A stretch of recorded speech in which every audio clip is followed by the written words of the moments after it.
Augusta. We're watching News 1226 at 11. New tonight at 11, the Richmond County Sheriff's Office says one person was killed and another was injured in a shooting this evening at Lake Olmsted. They say it happened just after 8 p.m. at the 2100 block of apartments on C Street. When deputies arrived, they say they found a victim who got at the scene. The coroner now saying that happened around 8:45, and a second victim was taken to the hospital for a gunshot wound to the leg. Coroner's office says an autopsy has been scheduled, but this is potentially still active right now, and we will keep you updated as we learn more about this deadly shooting incident. We're now going to throw things over to weather with Emily Acton. Emily, some rain this weekend. How is this looking heading into the work week? Well, Craig, the start of our work week still looking a little bit wet for us, unfortunately. You can still see some cloud cover, some dense cloud cover hanging around here, looking at I-20 here at Riverwatch, and temperatures really have not cooled off much. We're sitting in the lower 70s right now, right at 72, and feels like 72 as well. But again, we're looking somewhat dry for the evening hours. You can see that pop-up shower has just come down here and might be moving into portions of Columbia County. Seeing some rainfall right now, but overall we're looking, most of us are dry for this evening, but that was a different story throughout the day today. We saw a heavy downpour here in the city of Augusta and North Augusta especially. Saw anywhere from 1 to maybe 1.5 inches of rainfall today, and some other portions saw up to 2 inches of rainfall. So we're not quite done with rainfall just yet, but we've definitely needed this after a warm stretch. And Craig, we're going to be warm this week as well, and I'll have that broken down for you coming up. All right, thanks for that heads up, Emily. Now, over the weekend, flowers have been laid at the site of the deadly plane crash that killed Augusta University Associate Director of Philanthropy, Jason McKenzie. One message reads, "We honor you, Jason. We will always be neighbors now, and we think you are a hero." Signed by his Hillcrest friends. McKenzie died Thursday when his plane crashed into the trees above the neighborhood. And officials think that he helped keep the plane from hitting homes in that area as it crashed. Now, this week, we celebrated the godfather of soul's birthday, hometown star James Brown, who would have been 91 this week. And to celebrate, his estate started doing tours of one of James Brown's homes. It's packed with history from the singing legend, and our Audrey Dickerber was able to catch the first tour. Audrey, what was that experience like? It's the first house his family lived in that James Brown bought for his father when they came back to Augusta before moving to Walton Way and then over to Beach Island. But this one, you can go inside. Now they're wanting to share a piece of their family with the world. Walking inside is like you're taking a step back in time. You're not just standing in a home. This is history that happened in this home and in a lot of the homes around here. But the memories are still fresh. Almost everyone in James Brown's family has memories here on Parkway Drive. From the late 60s all the way up until the 2000s, at some point in time, somebody in our family was living in this home, and we were coming in and out of this home. So there are a ton of memories. Yeah. Some we will say, some we will not. Wanting to share not only a piece of their family, but a piece of history. This is a home from the 60s in an area that was not Black. It was predominantly Caucasian, and so you have an African-American family that's living here. And then not only my dad, but my grandfather, this being my grandfather's home, coming from, being like having nothing. And now they're sharing it with the world. Some fans have been on the tour before and came back to be a part of the first tour allowed inside here. I used to write letters to the editor for James Brown Boulevard to be changed James Brown Boulevard. I used to send him birthday announcements in the newspaper. I used to send him Father's Day gifts, all kinds of stuff. Yeah, I was really into James Brown. Now it will hold even more memories outside of James Brown's family. But he would call me schoolboy when he would see me, and I would listen to all the things that he did about education. And so I got a PhD later on. And I told him when I first met him I was going to keep soul alive, and he just busted out laughing. And so now I argue for the existence of a soul, and so it's kind of cool to see keeping soul alive and that sort of thing. Another great way to look back at all of that history right here in Augusta. And actually, that wasn't all of the house, so you're going to have to take that tour to see the rest of it. And if you're interested in that, go to wrdw.com for more information. Some really passionate fans there. Thanks for checking in with a bit of history for Augusta, Audrey. Now, moving things overseas in Israel and around. Without you. Sad news out of Hollywood today. Actor Bernard Hill, known for delivering an iconic cry before leading his people into battle in Lord of the Rings: Return of the King, has died. Hill's agent says the actor passed away at 79 years old. Hill played Theoden, King of Rohan, in the Lord of the Rings movies. He's one of the only characters based on a real person in the 1997 blockbuster Titanic as the captain in that movie. And he first made a name for himself as Yosser Hughes in Boys from the Black Stuff, a 1982 British TV miniseries about 5 unemployed men. He will be missed. And it's been a rough weekend in Southeast Texas. First responders in Houston have been out in boats in dangerous, fast-moving water. And while the rain is slowing down there, the threat is widening. Janet Shemlin reports. West Texas twister. Cars pummeled on the road south of Midland amid hail the size of tennis balls. Severe storms thrashing an already soggy Texas. And now, spreading beyond it. Scary. Because you don't know if the water's going to come in and just start taking over. In the Houston area, the San Jacinto River is raging. Hang tight. We rode along with the Houston Police Department's Marine Division. They don't realize how much flood and how much current's going down. Sergeant Epi Garza among the officers answering a call from a woman needing to evacuate with her pets. Amid treacherous conditions for everyone. It's boring. It's boring. HPD is working in teams on the San Jacinto River because there are still people who want to get out as the water levels are so high. This dog was rescued by an officer on a jet ski. Authorities say many abandoned pets have been rescued too. They don't want to leave without that. That's correct. And fortunately, in this case, we have enough time to be able to help them out. The region, wet and weary. Houston police hope this is the last day they'll have to be out on the rough water making rescues, and we'll continue to keep looking towards that. But heading into the week, Teacher Appreciation Week starts tomorrow. But some Metro Atlanta teachers felt the appreciation a day early. The Empty Stocking Fund, along with Amazon, hosted a Thanks a Million pop-up shop where 250 teachers received $500 to shop for supplies. So teachers spend anywhere from $500 to $1,000 out of their own pocket on classroom supplies. There just isn't enough funds in the classroom for them to be able to provide for their students. So every one of them here today, all these materials will go back to their classrooms into the hands of their students. Amazon also surprised the Empty Stocking Fund with $10,000 to help cover shipping costs to get school supplies to its warehouse.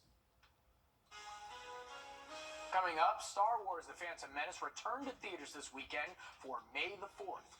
But was the Force with Episode 1 this weekend? Your box office top 5 after the break. Emily? We're still tracking those showers as they move into the CSRA, and that's going to continue for our Monday, unfortunately. But I'll have a check on your full forecast for this week coming up. I'm John. Restoration. Trust meteorologist Chris Still for your first alert. Trust meteorologist Emily Acton for your first alert. People partied like it was 1999. 2 new movies and a 25-year-old Star Wars film caused a great disturbance in the box office force this weekend. Which movie took first place? Well, Rick Damigella has the top 5 countdown. Godzilla Kong: The New Empire slid back to number 5 this weekend on ticket sales of $4.5 million. 12 cards in the circle. The horror yarn Tarot scared up $6.5 million for a 4th place debut, while last week's number 1 movie Challengers vaulted into 3rd with $7.6 million. To quote Jedi Master Qui-Gon Jinn, there's always a bigger fish. The 25th anniversary re-release of Star Wars Episode 1, The Phantom Menace, raced into 2nd place with $8.1 million. Just wondering, after this movie, if I don't go to prison, and you're not busy, maybe we could go to a beach somewhere. Nothing could stop the Fall Guy from leaping to number one. The action flick led by Ryan Gosling and Emily Blunt landed at the top of the box office with a $28.5 million debut. In Hollywood, I'm Rick Damigella. Tell you, Emily, I saw Fall Guy. It was an amazing flick, but our own kind of box office this past week capped off this weekend. We have a whole rap beef on the music waves with Kendrick Lamar, Drizzy Drake. Believe Kendrick dropped 4 songs to Drake's 2. Drake dropping just in the past few hours. Emily, it's absolutely crazy. Got all sorts of box offices hitting the waves. Yeah, I don't think I've heard of this rap thing that you're talking about, Craig. There you go. Okay. Craig's been talking about this all weekend. I've been talking about this all weekend. I've been forcing Emily to keep up with the beef. And I appreciate it. I appreciate it. You keep me young. Yeah, let's keep up with our own beef, though, here in the CSRA. What do we got with this weather? We keep having bad weather on the weekends. I know, but hey, I've been keeping track of this. I've been keeping up to date with it, and unfortunately, it's going to stick around for our Monday. And we're still seeing some cloud cover here, if you can make it out with the darker skies.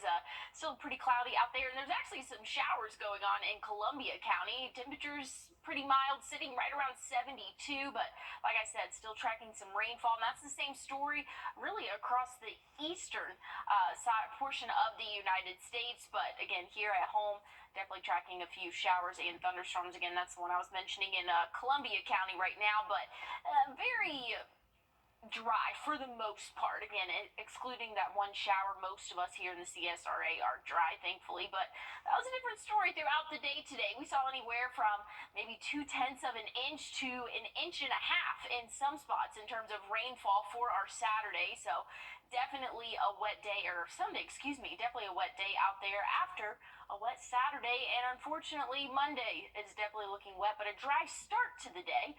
We'll cool off into those 60s for the overnight lows.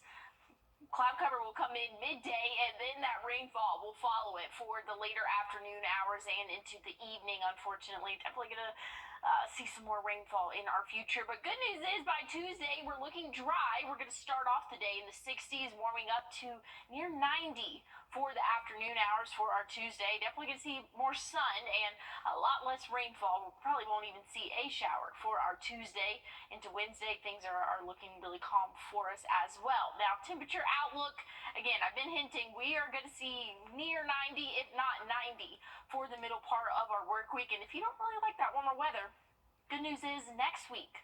So again, not tomorrow, but the week after that, looking a little bit cooler for us. So I'm holding on to that. I'm definitely a fan of the cooler temperatures there, but we're not going to see that this week. Starting off though, in the 80s, so I guess that's a few degrees below average. Average high this time of year is 84, so we'll be 82 tomorrow, and that's going to be due to those showers and thunderstorms. Tuesday, Wednesday, we're going to be dry with highs near 90. Thursday, going to be mostly dry throughout the day. Then going to see some showers start to populate in the later evening hours and into the overnight hours. That's going to last into our Friday, unfortunately. But next weekend, looking dry, Craig. We're going to see highs below average in those upper 70s and overnight lows in the 50s. So definitely looking forward to next weekend. Hey, it's going to be dry and below average. You can't beat that, in my opinion. Our weekend's just ending, but my rap beef with these thunderstorms, Emily, is just beginning. The weekend will have to respond this next Saturday and Sunday. It better stay sunny. I need a sunny weekend, folks. But as we head into break, here's a live look at Santa Monica Pier and your winning lotto numbers.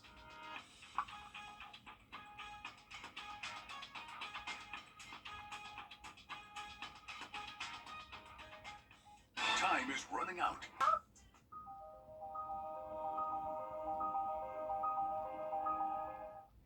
First Alert Radar, powered by Jim Hudson Automotive Group. On your sideline. This weekend, USC Aiken eventing team were on the hunt to defend their intercollegiate title. Sitting atop the podium last year was a first ever for the program. This year, they were on the track to make history once again. USC Aiken hosted the 2024 USCA Eventing Championships in their own backyard. The Pacers went up against Auburn, Georgia, Kentucky as they tried to defend their title. A weather-worn weekend impacted the show. Aiken's teams ended up taking 5th and 7th, not what they were hoping for, but a place that they were happy with. we obviously felt the pressure from last year, but we just tried to keep our horses going well and just give them good rides all around, and I think we achieved that. Like, all of us did really well, and all of our horses, we could walk away and say they really were very good. And the placings are nice, but can't complain when your horse is good. Everyone's wonderful. The Intercollegiate Championships happen not too far from the Pacers campus. Stable View in Aiken is often where the eventing team practices. Being close to home has its perks. With all the grays and gazes after all the social outings, it's a wonderful facility, and we're really lucky to have it here and let our horses go out at night and be horses and then come and show up and show like champions. The Pacers still have a few competitions left this season. Aiken County Pony Club also made their mark. The team finished 7th in the interscholastic portion of the event. The Garden City Wheelchair Classic has returned to Augusta. 25 athletes competed in co-ed doubles and singles at the Newman Tennis Center. That's 10 more than they had last year. The tournament is a sanctioned United States Tennis Association Level 4 event. Perfect timing. May is National Tennis Month. Players and coordinators of the tournament say it's also a perfect example of going outside your limitations. They love to fellowship, they love to bondship, they love to joke and jive around, they love to have fun. So they're humans as well too. Just because they have disabilities on their own, it doesn't stop their show, it doesn't stop their grind, it doesn't stop their daily livelihood. Anybody ever ask you, oh, well, you guys are real athletes? Really? Come here, get in a chair, strap in, and let me hit a couple balls to you. When you don't move, you're going to tell me who the real athletes are. This year, the Classic had shirts made with the name Don Shapiro on it. Shapiro was a local tennis legend. He passed last year. He is most remembered for paving the way for athletes on wheels here in the CSRA and beyond. He actually had a lot of these players who you see out here today sign up and register for this tournament. We had an honorable presentation of him and videos of people talking about the good days, how he helped people, how he was a servant to people.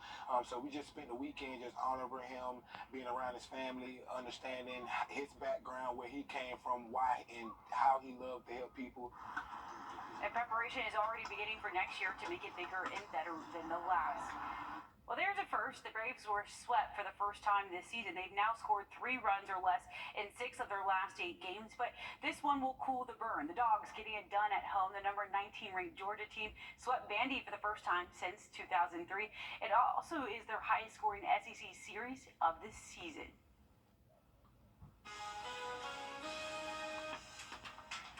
Well, some places saw a little bit more rainfall than others, but tomorrow we'll have another day and another chance of rainfall. I'll have a final check on your forecast coming up, but I'm going to send things over to Studio B for a quick check on Law Call. Thanks so much, Emily and Vic. Tonight it's all about injuries. That's right. We're going to talk about unusual accidents tonight, and that could be everything from an accident arising from farm equipment to a gas station fire. It'll be a fun night. You're right. We have an explosive piece of video coming up, and your calls at 844-706-1212. We'll be back in just a few minutes. Nets Plumbing, your person for Justice Andrew Pinson. Well, we have a few showers lingering on into the overnight hours, but we should be dry for the start of our Monday.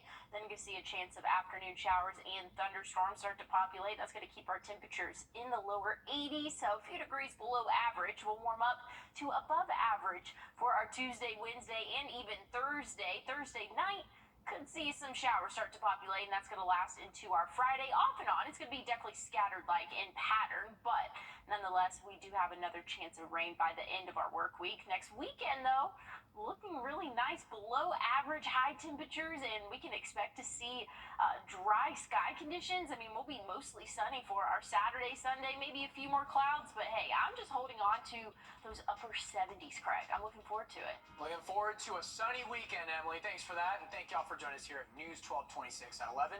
Be sure to stick around for our guys at Law Call coming up right after this.